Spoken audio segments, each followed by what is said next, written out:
Shalom saudaraku, hari ini saya akan membagikan kepada saudara bagian yang terakhir dari seri firman Tuhan di bulan Juni ini, Reclaim Your Family. Dan saya akan mengakhiri seri firman Tuhan di bulan Juli ini dengan membagikan satu firman Tuhan yang saya percaya saudaraku akan menyertai saudara dan akan menjadi bekal saudara di masa-masa yang sukar ini. Saya akan membagikan kepada saudara bagaimana saudara bisa mengakses uncommon happiness. Karena buat anak-anak Tuhan, saudaraku, dengar ini baik-baik, buat anak-anak Tuhan, kebahagiaan saudara dan saya ini berbeda dengan orang yang ada di luar sana. Buat orang dunia, saudara, yang namanya kebahagiaan sifatnya terbatas. Kita bahagia kalau bisnis lancar. Bahagia kalau dikasih handphone. Buat yang anak-anak muda bahagia kalau habis dapat pacar baru, saudaraku. Tapi berbeda dengan saudara dan saya, ini yang saya ingin sampaikan kepada saudara, kabar baiknya buat anak-anak Tuhan, buat saudara dan saya. Bahagia bagi saudara dan saya tidak mahal, saudaraku. Kabar baiknya bahagia buat saudara dan saya tidak terbatas. Oh ya saudaraku, bahkan di dalam keadaan yang sangat ekstrim saudaraku, seperti apa yang dialami oleh Rasul Paulus.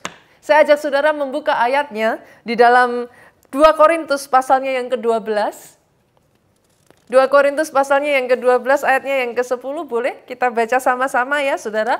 Dimanapun saudara beribadah, kita baca sama-sama ayat ini. Karena itu aku senang dan rela di dalam kelemahan. Saudara bisa bayangkan saudaraku. Rasul Paulus mengatakan dengan jelas di sini, aku senang dan rela. Aku happy kok. Aku rela kok ada di dalam kelemahan. Aku happy, tetap happy di dalam siksaan. Happy di dalam kesukaran. Happy dan rela di dalam penganiayaan dan kesesakan. Nggak mungkin saudaraku. Secara manusia apa yang dikatakan Rasul Paulus ini mana mungkin bisa terjadi. Dengar ini baik-baik saudara. Hari ini kita belajar dari satu figur ini saudaraku. Ini semua mungkin terjadi. Bisa terjadi karena Rasul Paulus dia tidak mempercayakan kebahagiaannya, dia tidak menaruh kebahagiaannya saudaraku pada situasi dan kondisi. Mau situasi dan keadaannya tidak memungkinkan, mau ada di dalam kesukaran, mau keadaannya ada di dalam kesesakan sekalipun, karena Rasul Paulus tidak menaruh bahagianya pada situasi dan kondisi. Rasul Paulus tetap bisa mengatakan, aku happy kok. Aku tetap rela kok. Hari ini kita belajar dari Rasul Paulus, saudaraku. Buat anak-anak Tuhan, dengar ini baik-baik, saudaraku. Rasul Paulus bahkan tidak menaruh bahagianya, saudara, pada orang yang ada di sekelilingnya, pada manusia, saudara. Rasul Paulus tahu yang namanya manusia terbatas. Rasul Paulus tahu yang namanya manusia sangat amat terbatas, saudaraku. Itu sebabnya dia tidak menaruh bahagianya pada manusia. Mau manusia menganiaya dia, manusia mau menyalahartikan dia, manusia mau mempersulit dia. Rasul Paulus tetap bisa berkata, aku happy kok. Apa yang membuat Rasul Paulus tetap bisa berkata, aku happy, aku rela. Dengar ini baik-baik saudaraku, saya berdoa. Kalau engkau tidak menaruh bahagiamu pada situasi dan kondisi, kalau kau tidak menaruh bahagiamu saudaraku, pada orang yang ada di sekelilingmu. Tetapi rahasia dari ayat ini, kata Rasul Paulus, aku bahagia, aku senang, aku rela. Karena apa saudaraku? Oleh karena Kristus, izinkan saya mengatakan seperti ini saudaraku, orang yang menaruh bahagianya, saudara, dengar ini baik-baik. Orang yang sumber bahagianya ada pada Yesus. Mau situasi dan kondisi, mau bisnis yang ada di sekelilingnya tidak berjalan dengan lancar sekalipun, saudaraku. Orang yang menaruh bahagianya kepada Dia, Yesus Tuhan, saudara. Gak perlu nunggu, saudara. Karena sangat rugi saudara kalau engkau hanya bisa bahagia. Kalau bisnismu sudah lancar, rugi saudara. Kalau engkau hanya bisa bahagia, kalau setelah pandemi ini semuanya berlalu, mau sampai berapa lama saudara? Bahagia saudara tertunda. Tapi kepada orang-orang yang menaruh sumber kebahagiaannya di dalam Yesus, situasi dan kondisi boleh berubah. Manusia di sekeliling boleh mengecewakan, tapi sejak dari hari ini engkau yang menaruh bahagiamu di dalam Yesus selama kau masih punya Yesus, engkau tetap bisa mendapatkan kebahagiaan. Berapa banyak dari saudara hari ini, saudaraku, kalau kau katakan kepada saya, Pastor, sudah lama saya nggak bisa tidur. Pastor, badan saya jadi kurus. Saya banyak kepikiran, Pastor, saya tidak bahagia. Sejak dari saat ini, saudaraku, taruh tangan saudara di atas kepala saudara, saya ingin berkatakan ini. Setiap kuk yang bukan berasal daripada Tuhan sejak dari hari ini dipatahkan, dihancurkan, saudaraku. Dan saya perkatakan sejak dari hari ini, saudaraku, Yesus jadi sumber bahagia di dalam kehidupan saudara. Doa saya, uncommon happiness ini, saudaraku, ada di dalam kehidupan saudara. Dalam masa-masa yang seperti ini, saudara tetap bisa mengakses sukacita yang berasal daripada Yesus Kristus Tuhan. Itu sebabnya, saudaraku, hari ini saya akan membagikan kepada saudara 4 rahasia. Bagaimana di dalam situasi yang seperti sekarang ini, saudara bisa mengalami yang namanya uncommon happiness. Yang pertama, saudaraku, rahasia yang pertama, saya ajak saudara buka di dalam Amsal pasalnya yang ke-17 ayatnya yang ke-20. Orang yang serong hatinya tidak akan mendapat bahagia. Orang yang memutar-mutar lidahnya akan jatuh ke dalam celaka. Rahasia yang pertama, saudaraku, kalau saudara mau mengalami uncommon happiness di dalam kehidupan saudara, buang hati yang serong, saudara. Jangan izinkan hati yang serong itu tinggal di dalam kehidupan saudara. Dalam bahasa aslinya, saudara, kata serong ini dalam bahasa Inggrisnya itu deceitful. Deceitful itu adalah hati yang tipu-tipu, saudaraku. Hati yang menipu, hati yang berbelok, saudaraku. Deceitful ini hati yang palsu, saudara. Saya percaya firman Tuhan tidak pernah salah, saudara. Dengar ini baik-baik. Selama hidupmu masih tipu sana, tipu sini. Oh, awalnya mungkin oke. Pastor, nggak apa-apa kok, nggak ketahuan. Pastor, nggak ada orang yang menyadari. Oh boleh, awalnya tidak menyadari, saudaraku. Tapi firman Tuhan tidak akan pernah salah, saudara. Amsal tadi mengatakan dengan sangat jelas, orang yang serong hatinya tidak akan mendapat bahagia. Tidak akan bisa tinggal di dalam kebahagiaan. Sebagian dari saudara berkata, Pastor, nggak apa-apa kok. Selingkuh sedikit nggak tahu, istri nggak tahu, it's okay. Awalnya mungkin saudara merasa itu fun, saudaraku. Awalnya mungkin seru, tapi dengar ini baik-baik. Hari ini, saudara, kalau saudara mau kebahagiaan itu, uncommon happiness itu, tinggal di dalam kehidupan saudara. Dimulai dari yang pertama, saudaraku. Buang hati yang serong itu dari kehidupan saudara. Pastor, pertanyaannya, kalau sudah terlanjur bagaimana, saudara? Saya tahu, saya salah. Tapi bagaimana kalau sudah terlanjur? Saya sudah memperkatakan satu kebohongan, saya harus menutup dengan kebohongan yang berikutnya.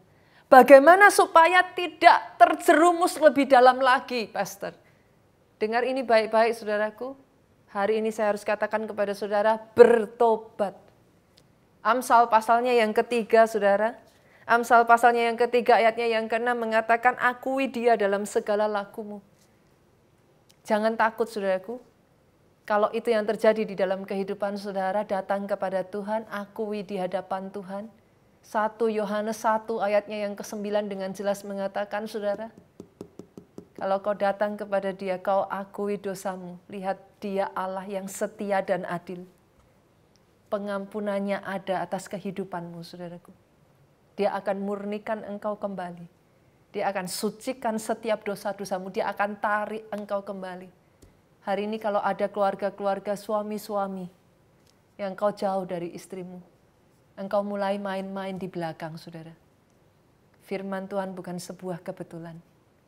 Dengar ini baik-baik. Tinggalkan kelakuan yang serong. Berbalik kepada Tuhan. Dia akan meluruskan jalanmu kembali. Yang kedua, saudaraku. Yang kedua, bagaimana kita bisa mengalami uncommon happiness? Yang kedua, saudara.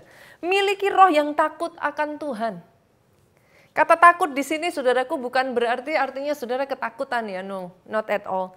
Yang dimaksud dengan takut di sini artinya adalah respect, saudara. Hormat kepada Tuhan. Yang dimaksud dengan takut akan Tuhan di sini adalah willingness, kemauan saudaraku untuk menundukkan diri kita di bawah firman. Kemauan untuk mengikuti apa yang jadi kehendaknya Tuhan, rencananya Tuhan di dalam kehidupan kita. Ada banyak orang Kristen yang saya kenal, saudaraku, kalau baca firman pilih-pilih, saudara. Ayat yang ini oke, setuju. Yang ini enggak. Firman Tuhan disaring, saudara. Yang kita suka, kita lakukan. Yang kita enggak cocok, kita buang. Biarpun firman Tuhan mengatakan demikian, kita tetap buang. Mau-maunya sendiri, saudaraku. Hari ini saya berdoa, saudara, ada roh takut akan Tuhan dalam kehidupan setiap keluarga Allah di tempat ini. Kenapa, saudara? Berkat dari orang yang takut akan Tuhan. Kita buka ayatnya Mazmur pasalnya yang ke-25. Ayat ke-12 sampai ayatnya yang ke-13. Mazmur 25. Ayat ke-12 sampai ke-13 saya bacakan buat saudara. Siapakah orang yang takut akan Tuhan?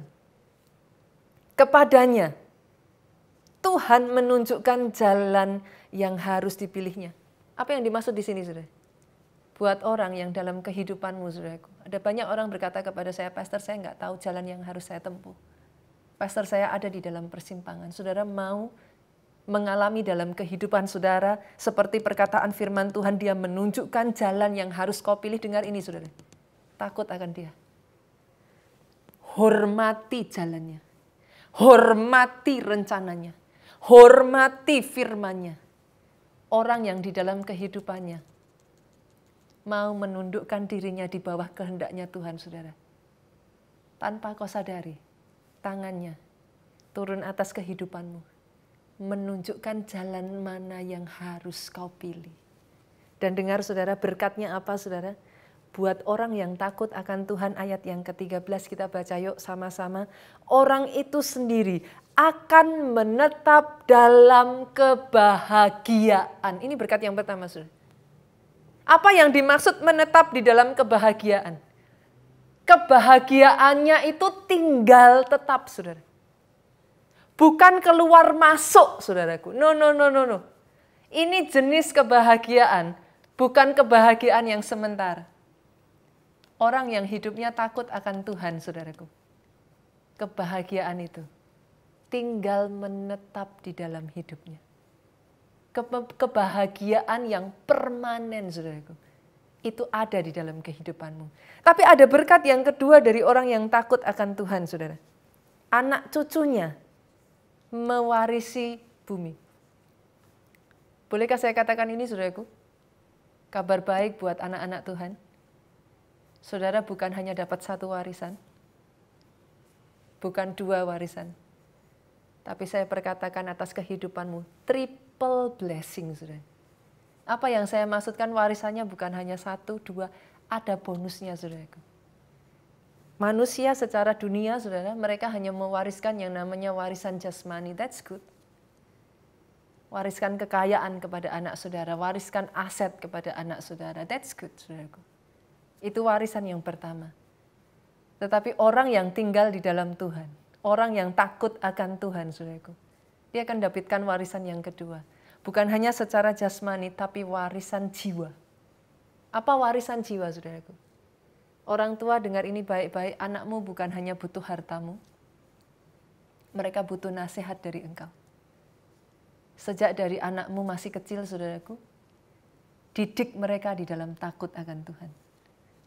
Berikan kepada mereka nasihat-nasihat, bagaimana cara bersikap, nasihat-nasihat, bagaimana cara berkata-kata dengan baik, saudaraku.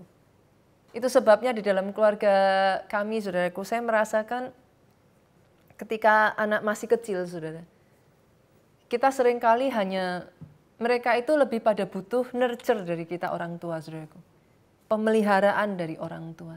Tapi ketika anak ini sudah bertumbuh, saudara, bertambah usianya. Saya punya 2 anak, saudaraku. Jessica itu sudah teenager. Gaby sebentar lagi tahun depan sudah masuk masa-masa teenagernya, saudara. Saya merasakan ada perbedaan yang sangat besar. Itu sebabnya buat orang tua yang punya anak-anak di usia ini, izinkan saya mengatakan ini. Jangan hanya sekedar mewariskan kepada mereka harta. That's not enough. Mereka butuh mendengar nasihat dari saudara. Ambil waktu, saudaraku. Mesbah keluarga. Itu satu waktu yang sangat indah, saudara. Di mana nasihat-nasihat firman, saudaraku, itu diberikan kepada anak-anak saudara. Tahukah saudara, ketika saudara memberikan nasihat-nasihat firman, mereka akan tumbuh besar, saudaraku. Orang akan melihat bagaimana mereka bersikap. Orang akan melihat bagaimana mereka berjalan. Mereka tidak jadi anak yang kosong, saudara. Mereka jadi anak yang tahu apa yang harus mereka lakukan. Bagaimana mereka harus bersikap ketika mereka ada bersama dengan orang banyak. Tapi warisan yang ketiga yang jangan pernah saudara lupakan. Buat saudara, orang-orang yang takut akan Tuhan, dengar ini. Ada warisan rohani yang bagi saya, saudaraku, warisan yang satu ini lebih dari warisan yang 2 warisan yang sebelumnya, saudara. Kenapa saya katakan demikian? Warisan ini berbicara tentang kekekalan. Sejujurnya, saudara, kalau saya mau mengatakan kepada saudara, saya ada dan saya jadi seperti saya hari ini. Boleh saya katakan itu semua karena saya punya orang tua yang mewariskan warisan iman kepada saya. Sejak dari saya kecil, saya belajar yang namanya warisan iman ini dari kedua orang tua saya, saudaraku. Itu sebabnya ketika saya mengalami masa-masa sukar, hidup saya kokoh. Ketika saya diizinkan mengalami pergumulan, saudaraku, saya pernah melihat contoh dari kedua orang tua saya. Bagaimana di dalam masa-masa sukar itu, mereka berseru-seru kepada Tuhan, saudara. Bagaimana di dalam masa sukar itu, mereka tidak meninggalkan Tuhan. Bagaimana di dalam masa sukar itu, mereka terus melekat kepada Tuhan. Dan bagaimana saya melihat tangan Tuhan melepaskan mereka dari setiap pergumulan demi pergumulan, saudaraku. Dari situ iman saya dibangun. Mereka mewariskan warisan takut akan Tuhan. Saya melihat dari kedua orang tua saya, saudaraku. Mereka orang-orang yang takut akan Tuhan. Ada waktu-waktu di mana kedua orang tua saya itu mengalami masa-masa sukar, saudara. Menyekolahkan saya bukan satu hal yang mudah. Tuhan izinkan saya bersekolah, berstudi di luar negeri, saudaraku. Di usia saya yang sekitar 17-18 tahun, saudaraku, lulus dari SMA. Orang tua saya menyekolahkan saya ke Amerika. Itu bukan masa yang mudah, saudaraku. Ada waktu-waktu di mana mereka mengalami kesukaran, tetapi satu hal ini yang saya sangat ingat, saudara. Jauh sebelum saya menjadi hamba Tuhan, mami saya selalu mengajarkan saya setia dan taat pada persepuluhan, saudara. Itu sesuatu yang mereka lakukan sejak dari masih zaman saya masih kecil sekali, saudara. Ada masa-masa saya tahu pasti, saudaraku. Justru di tengah saya membutuhkan biaya untuk saya kuliah, saudara. Tuhan perintahkan kepada mereka menabur. Dan mereka taat, saudara. Pada saat itu jujur sebagai seorang anak saya berpikir, Saya mau kuliah pakai apa, saudara? Mami saya menceritakan apa adanya kepada saya, menjelaskan apa adanya kepada saya. Dan dalam benak saya, di pemikiran saya sesederhana hanya bagaimana cara saya melanjutkan kuliah saya. Tapi tahukah saudara, Tuhan kita tidak pernah berhutang sedikit pun. Ketika mereka belajar untuk taat kepada Tuhan. Ini adalah warisan iman bagi saya, saudara. Ketaatan yang mereka tunjukkan. Willingness yang mereka miliki untuk tunduk kepada firman, saudara. Di tengah semua kesulitan itu, saudaraku, pada saat itu dolar juga nilainya sangat tinggi, sama seperti sekarang ini. Sangat tidak mudah. Justru Tuhan gerakkan, saudara. Salah satu orang yang sudah berhutang sangat lama dengan mami saya. Mami saya sudah angkat tangan karena sudah berpikir tidak akan bisa melunasi, saudaraku. Bahkan sudah dilupakan, saudara, karena itu kejadian yang sudah sangat lama sekali. Di tengah di mana saya sangat membutuhkan, tahukah saudara, Tuhan gerakkan orang ini, datang tanpa diminta kepada kedua orang tua saya, saudaraku, menyelesaikan seluruh hutang piutangnya lunas. Saudara. Saya ingat sekali, uang itulah yang dipakai untuk terus melanjutkan kuliah saya di Amerika, saudara. Berapa banyak dari saudara hari ini, saudara? Mungkin saudara berkata, Pastor, saya tidak bisa mewariskan warisan jasmani kepada anak-anak saya. Saya belum bisa, Pastor. Tapi dengar ini, engkau bisa mewariskan kepada anak-anakmu warisan jiwa, warisan rohani, warisan yang bernilai kekekalan, roh takut akan Tuhan, saudaraku. Doa saya, dimanapun saudara mendengarkan firman Tuhan ini, roh takut akan Tuhan itu ada atas kehidupan saudara. Ketika roh takut akan Tuhan ada di dalam kehidupan saudara, bukan hanya Dia menuntun jalanmu, tapi ada sukacita yang melampaui segala akal pikiran, dari taat kepada kehendak Tuhan, masuk di dalam rencana Tuhan. Tuhan kerjakan perkara-perkara besar dalam kehidupan saudara. Kita akan lanjutkan, saudaraku, bagian yang ketiga.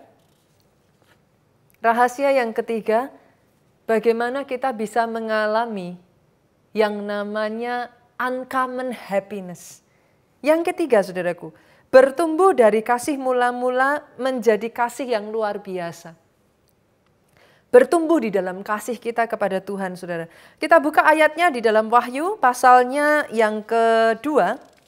Wahyu pasalnya yang kedua, ayatnya yang keempat sampai ayatnya yang kelima. Boleh saudara bantu, kita bergantian baca, saudara. Saya bacakan ayat 4, saudara baca ayatnya yang kelima. Namun demikian aku mencela engkau, karena engkau telah meninggalkan kasihmu yang semula. Ayat kelima, kita baca sama-sama. Sebab itu ingatlah betapa dalamnya engkau telah jatuh. Bertobatlah, lakukanlah lagi apa yang semula engkau lakukan. Jika tidak demikian, aku akan datang kepadamu, dan aku akan mengambil kaki dianmu dari tempatnya, jika engkau tidak bertobat. Hari ini, saudaraku, saya ingin tantang kepada saudara. Kalau ada di antara saudara yang hari-hari ini jauh dari Tuhan, bahkan saudara mungkin berkata, Pastor, saya mau pengakuan dosa. Sudah sekian lama ini saya enggak ibadah. Sudah sekian lama ini saya bahkan tidak mendengarkan firman Tuhan sama sekali, Pastor. Hati saya kosong. Kalau itu keadaanmu, saudaraku, hari ini bertobat. Tidak mungkin kita bisa bahagia tanpa punya kasih dalam hati kita, saudara. Tidak bisa. Tuhan sudah dengan jelas mengatakan itu. Dan kalau saudara berkata, Pastor, kalau saya sudah terlanjur bagaimana? Apa yang harus saya katakan? Firman Tuhan jelas, saudaraku. Bertobat. Dan lakukanlah lagi apa yang semula kamu lakukan, saudara. Coba ingat-ingat, saudara. Apa yang dulunya sering kau lakukan dengan Tuhan? Berapa banyak dari saudara yang, saya dulu, saudaraku, awal mula saya ketemu Tuhan, saudara. Saya tuh orang yang, apa ya saudara? I spend hours upon hours bersekutu intim dengan Tuhan, saudara. Ada waktu-waktu di dalam kehidupan saya masih ingat, saudaraku. Saya bersama dengan rekan-rekan Komsel, saudaraku. Setiap kali kami kumpul, kami nggak bahas yang lain. Satu orang akan bercerita bagaimana mereka menghabiskan waktu 2 jam berdoa. Nanti teman Komsel yang lain nggak akan terima, saudaraku. Dia gantian habiskan waktu 3 jam untuk berdoa. Saya masih ingat awal saya dekat dengan Tuhan, saudaraku. 2, 3, 4, 5 jam berdoa itu nggak kerasa, saudara. Saya bahkan pernah, saudaraku, berdoa sampai 8 jam. Dan itu menjadi satu sukacita tersendiri di dalam kehidupan saya. Hari ini saya tantang saudara. Kembali kepada kasih-Mu yang semula. Apa yang dulu sering kau lakukan untuk Tuhan, saudara. Saya bahkan dulu saking jatuh cintanya sama Tuhan, saudara. Waktu saya bersekutu dengan Tuhan itu waktu yang saya nggak mau diganggu-gugat, saudara. Mau teman saya ngajak saya pergi, mau teman saya cari saya, saudaraku. Kalau saya sudah di kamar bersekutu dengan Tuhan, saya akan selalu katakan, no, tunggu dulu. Tuhanku nomor 1. Adakah waktu-waktu seperti itu masih kau lakukan di dalam kehidupan? Kembali kepada kasih-Mu yang semula, saudara. Tetapi yang kedua, saudaraku, kembalikan juga kasih-Mu mula-mula kepada pasangan-Mu. Kasih-Mu mula-mula kepada keluarga-Mu. Pastor, gimana caranya saya bisa mengembalikan kasih mula-mula? Lakukan lagi, saudara. Yang dulu kau lakukan. Yang cowok-cowok, halo. Dulu bisa sampai jatuh cinta karena apa, saudara? Coba, saudara. Istrinya sampai klepek-klepek karena apa? Lakukan lagi, saudara. Kalau dulu saudara suka muji istri saudara, saya sama Pak Jo, saudaraku, jujur kami lakukan ini. Kami itu orang yang sangat suka ngobrol, saudara.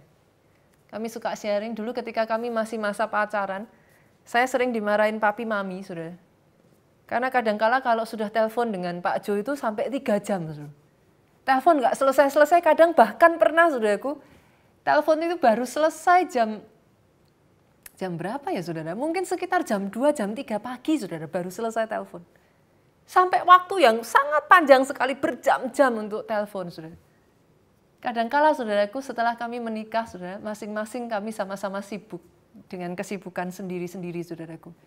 Kadangkala kalau kami sudah ada di rumah, pegangnya handphone. Kalau nggak pegangnya handphone, masing-masing sudah dengan laptopnya, dengan gadgetnya, punya kegiatannya sendiri, dan kami kayak susah untuk ngobrol, saudara. Beberapa waktu yang lalu, saudaraku, akhirnya kami ambil kesepakatan, karena dengan kondisi yang sekarang ini masih di rumah aja, kami nggak bisa kemana-mana sampai terlalu berlebihan, saudaraku. Sesederhana saya dengan Pak Jo, kami berdua, apa, saudara? Pacaran lagi gitu, saudaraku. Jadi kami berdua naik mobil, jadi hanya di mobil saja, saudara. Kami keliling-keliling kota, saudara. Berjam-jam, saudara, di mobil. Dan karena di mobil, saudaraku, handphone kami taruh, di situ kami ngobrol, saudara. Tahukah, saudara? Jatuh cinta lagi dengan pasanganmu. Saya suka bercandaan, saudaraku.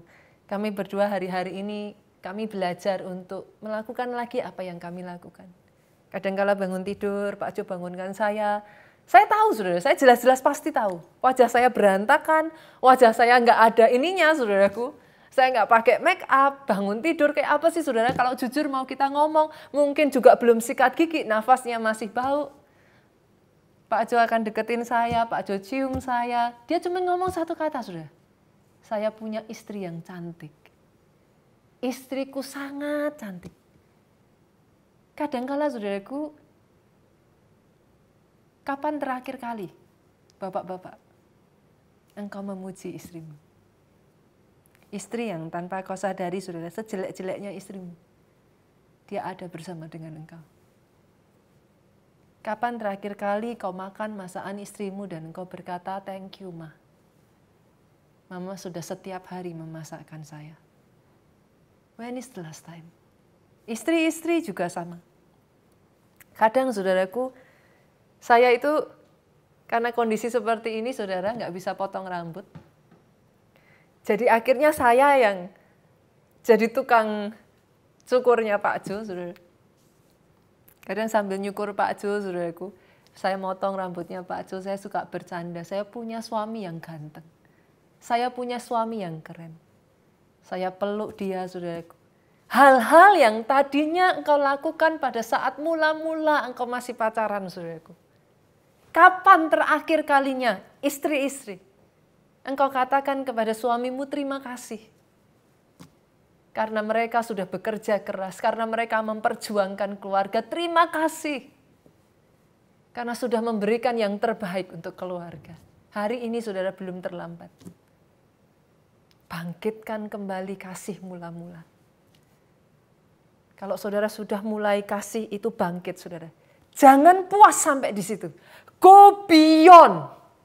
Kenapa saudara? Yang namanya kasih dalam kehidupan kita ini saudaraku ada tahapannya. Jangankan kita bicara kasih ya saudara. Tanaman aja saudara. Saya tanya, saudara di tempat ini yang mungkin dalam keadaan seperti ini jadi suka bercocok tanam saudara. Saya tanya aja. Sama-sama tanamannya. Disiram, dirawat, dipupuk, dipelihara saudara. Sama dibiarin. Beda atau beda? Nggak mungkin sama saudara. Kalau saudara rawat tanaman saudara dengan baik. Setiap hari saudara sirami dengan sabar saudaraku. Saudara pastikan. Sekian waktu sekali saudara pupuk kembali saudara. Supaya bisa tumbuh subur lagi. Pasti hasilnya berbeda. Sama halnya dengan kasih kita kepada Tuhan. Sama halnya dengan kasih kita kepada pasangan. Kasih kita kepada keluarga. Dirawat dengan tidak beda. Jangan sampai kita dari dulu sampai sekarang hanya kasih mula-mula saja. No, nggak siap, nggak cukup saudaraku. Not enough. Go beyond. Yang tadinya belum pernah kau lakukan untuk Tuhan, saudara. Kali ini lakukan untuk Tuhan. Percaya nggak percaya ya saudara? Ketika saudara berkorban, saudara, engkau akan lebih mengasihi orang yang kepadanya saudara berkorban. Sama halnya dengan Tuhan, saudara. Kapan terakhir kali kau berkorban untuk Tuhan? Kau maunya A, tapi Tuhan suruhnya B. Dan saudara tahu untuk saudara lakukan B, itu butuh pengorbanan dari saudara. Untuk saudara lakukan B, itu butuh daging kita ini harus mati, saudara. Tapi tahukah saudara? Saya pernah ngalami itu, saudaraku, ketika saya masih muda, saudara. Apa yang membuat saya sampai jatuh cinta mati-matian sama Tuhan? Tahukah saudara? Pak Jo itu pacar pertama dan suami satu-satunya, saudaraku. Saya nggak pernah punya pacar yang lain, saudaraku. Jadi seumur-umur ini pacar saya cuma satu, saudaraku, Pak Jo itu. Sebagian dari orang-orang tanya kepada saya, Bu Nita, apa nggak rugi gitu? Tapi sebenarnya ada yang banyak orang-orang tidak tahu, saudaraku. Bukan saya nggak pernah suka sama orang, bukan saya nggak pernah deket sama orang. Tapi di masa muda saya, saudaraku, ada waktu-waktu di mana ya saya pernah suka orang, saudara. Tapi pada saat saya datang kepada Tuhan, saya tanya Tuhan, boleh enggak? Dengan sangat jelas Tuhan berkata kepada saya, no. Oh itu saya nangis, saudara. Saya nangis. Untuk saya menunggu saya sampai saya ketemu dengan Pak Jo itu, saudaraku. Sangat banyak waktu, sangat banyak kali, saudara, dalam kehidupan saya nangis di hadapan Tuhan. Ada waktu-waktu tertentu yang saya sampai katakan kepada Tuhan, apa ada yang lebih baik lagi, Tuhan? Jadi bukan berarti nggak pernah, saudaraku, nggak pernah suka, atau bukan berarti nggak pernah punya hubungan dekat dengan orang lain. No. Tapi saya nggak pernah punya pacar yang lain. Setiap kali saya mau melangkah, saya tanya sama Tuhan. Saya tahu di telinga saya Tuhan berkata, no. Itu hati saya sakit, saudara. Secara daging, secara manusia saya jerit. Tapi percayakah saudara, semakin saudara berkorban untuk Tuhan, semakin sayang saudara sama Tuhan. Bapak-bapak, halo. Semakin kau berkorban untuk keluargamu, semakin sayang engkau dengan keluargamu. Hari ini saya tantang saudara.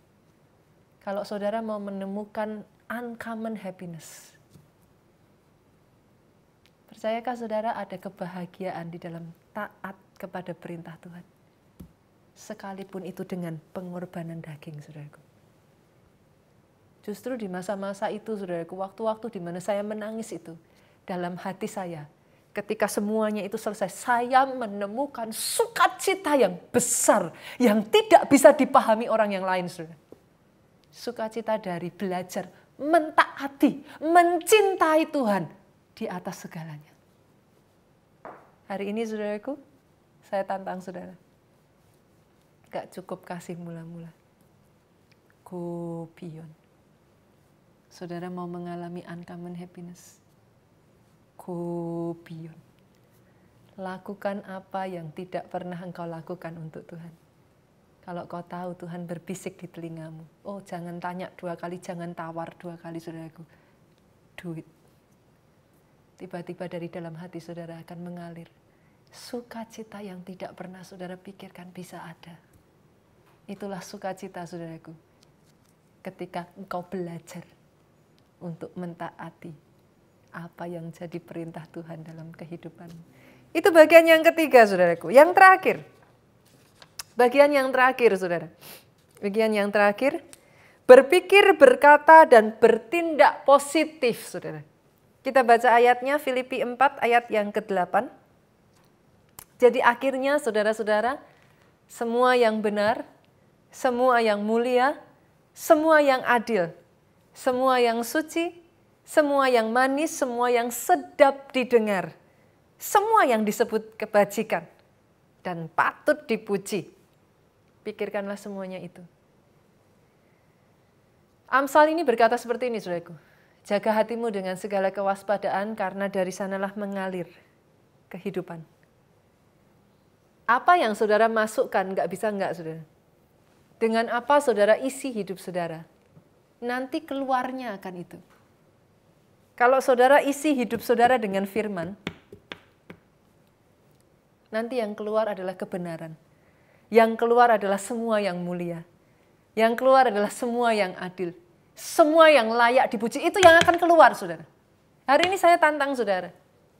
Ketika saudara melihat suami saudara, apa yang keluar? Kata-kata apa yang keluar dari mulutmu? Suami tidak berguna? Suami yang tidak baik? Percuma suami yang gak bisa diandalkan? Hari ini saya tantang saudara. Ketika kau melihat keluargamu, kau melihat suamimu, saya berdoa yang keluar dari mulutmu, suami yang diurapi Tuhan. Imam di dalam keluarga. Suami yang takut akan Tuhan. Suami yang diberkati oleh Tuhan. Sejak dari hari ini, saudara, saya tantang buang. Buang setiap kata-kata yang negatif. Buang setiap pemikiran-pemikiran negatif terhadap pasanganmu. Bahkan ketika kau belum melihatnya sekalipun. Ketika kau melihat anakmu, mungkin anak yang terus-menerus kalau dikasih tahu susah, untuk taat susah. Hari ini apa yang kau lihat dari anakmu, saudaraku? Saya berdoa, you can see beyond. Karena apa yang kau masukkan itu yang akan keluar, saudara. Biarlah sejak dari hari ini, firman itu yang masuk di dalam kehidupan saudara. Sehingga apa yang keluar dari lidah bibirmu, anakku adalah anak yang diberkati Tuhan. Anakku anak yang punya masa depan yang cerah. Anakku anak yang diurapi Tuhan. Saudaraku, saya akan menutup firman ini dengan sebuah kesaksian. Cerita dari satu keluarga saudara yang membuat saya sangat terharu, saudaraku. Satu keluarga ini, saudara, rupa-rupanya sudah berpisah dengan ayahnya. Selama 5 tahun ayahnya meninggalkan keluarga ini. Pergi dengan wanita lain. Melakukan hubungan yang tidak semestinya. Meninggalkan keluarganya, tidak memberi nafkah keluarganya, saudaraku. Bahkan sama sekali seolah-olah lupa dengan keluarganya. Tapi yang membuat saya takjub, saudara, ketika kesaksian ini diberikan, jemaat kita ini bercerita, saudara, bagaimana mereka satu keluarga tidak mau menyerah terhadap ayah mereka ini. Bukan hanya istrinya, saudara. Istrinya tidak membenci suaminya, saudara. Anak-anak selalu melihat mamahnya mereka ini, saudara, setiap malam. Mengambil waktu di kamarnya menyendiri. Menyendiri bukan tidak melakukan apa-apa loh, saudaraku. Tapi mamahnya ini di kamarnya menyendiri, dia berlutut di hadapan Tuhan, saudara. Dia berlutut, dia berseru, dia berdoa kepada Tuhan. Tidak sekalipun, saudaraku, terlepas dari apa yang dilakukan oleh suaminya ini. Istrinya ini berkata-kata yang tidak baik tentang ayah dari anak-anaknya ini. Istrinya tidak pernah, saudaraku, menjelek-jelekkan ayah dari anak-anak ini di depan anak-anaknya. Anak-anaknya akan selalu mendapati setiap malam mamahnya ini tersungkur di bawah kaki Tuhan. Oh, terlepas dari apa yang sudah sangat tidak baik yang dilakukan oleh ayah mereka, mamahnya ini akan berdoa syafaat untuk ayah mereka. Dari situlah, saudaraku, bukan hanya istri, tapi anak-anaknya pun akhirnya tidak membenci ayahnya. Mereka bersehati, mereka bersepakat, saudaraku. Setiap malam. Oh, mereka doa peperangan, saudara. Mereka ikat, mereka patahkan, saudaraku. Kuasa-kuasa kegelapan yang menguasai ayahnya ini, mereka hancurkan, saudara.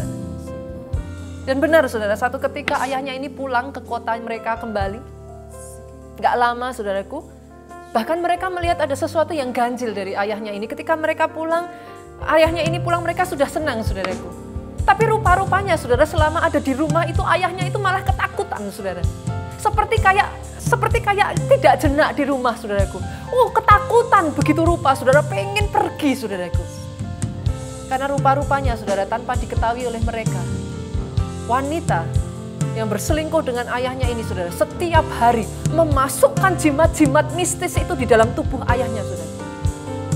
Bukan hanya itu saja, setiap hari dibawa ke perdukunan, saudaraku. Tapi istrinya tidak menyerah. Mereka satu keluarga berpuasa 40 hari, saudara. Mereka berjuang untuk ayahnya ini.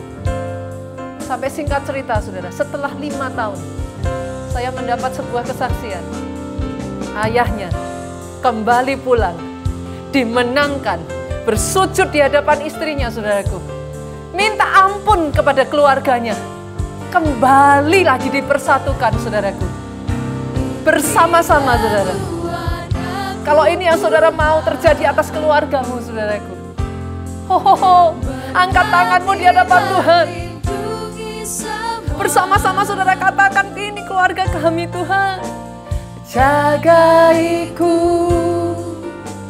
dan seisi rumahku sampai akhir hidup kami, Tuhan. Sampai akhir hidupku, Tuhan. Ku mau setia melayanimu. Ku bahagia jadi keluarga Allah. Saudara, bersama-sama, saudara, sambil kita pujikan lagu ini, berdoa untuk keluargamu. Berdoa untuk pasanganmu, saudaraku. Oh, berkati mereka, saudara. Jangan izinkan kepahitan itu masuk di dalam kehidupanmu. Jangan izinkan kebencian, saudaraku, itu merasuk di dalam kehidupanmu. Tapi hari ini, firman Tuhan berbicara, tidak bisa tidak, saudara, tanggalkan semuanya ini. Tinggalkan tingkah laku serong, saudaraku. Datang di hadapan Tuhan dengan takut akan Tuhan. Hari ini, saudaraku, minta Tuhan pulihkan kasih mula-mulamu. Minta Dia segarkan engkau kembali. Bawa satu demi satu keluargamu, saudaraku. Katakan di hadapannya, ku bahagia jadi keluarga Allah.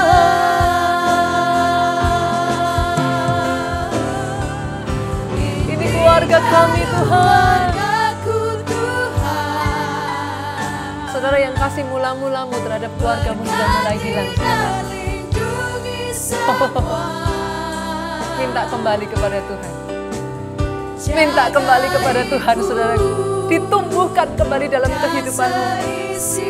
Dan yang terakhir, saudara, mulai sejak dari hari ini, mulai perkatakan, sampai akhir hidupku, aku dan seisi keluargaku, kami akan setia kepada Engkau. Doakan anakmu, saudaraku, yang sudah jauh dari Tuhan. Doakan, saudaraku. Katakan kepada Tuhan, anak-anakku akan melayani Engkau. Kami satu keluarga. Kami keluarga yang bahagia. Kami keluarganya Allah. Kami keluarga yang diberkati oleh Tuhan. Bersama katakan, saudaraku, aku bahagia. Ku bahagia jadi keluarga Allah. Ini yang kami perkatakan dan kami percaya terjadi di dalam kehidupan setiap kami, Tuhan. Kami bahagia jadi keluarga. Kami serahkan setiap keluarga ke dalam tangan-Mu, Tuhan. Kami bawa setiap pribadi lepas pribadi ke dalam tangan. Kuasa-Mu bekerja di dalam kehidupan mereka. Di dalam satu nama-Mu, Yesus, Tuhan, yang kami sembah, kami berdoa. Kita bersama, saudaraku, katakan, amin, amin, amin. Tuhan Yesus memberkati saudara.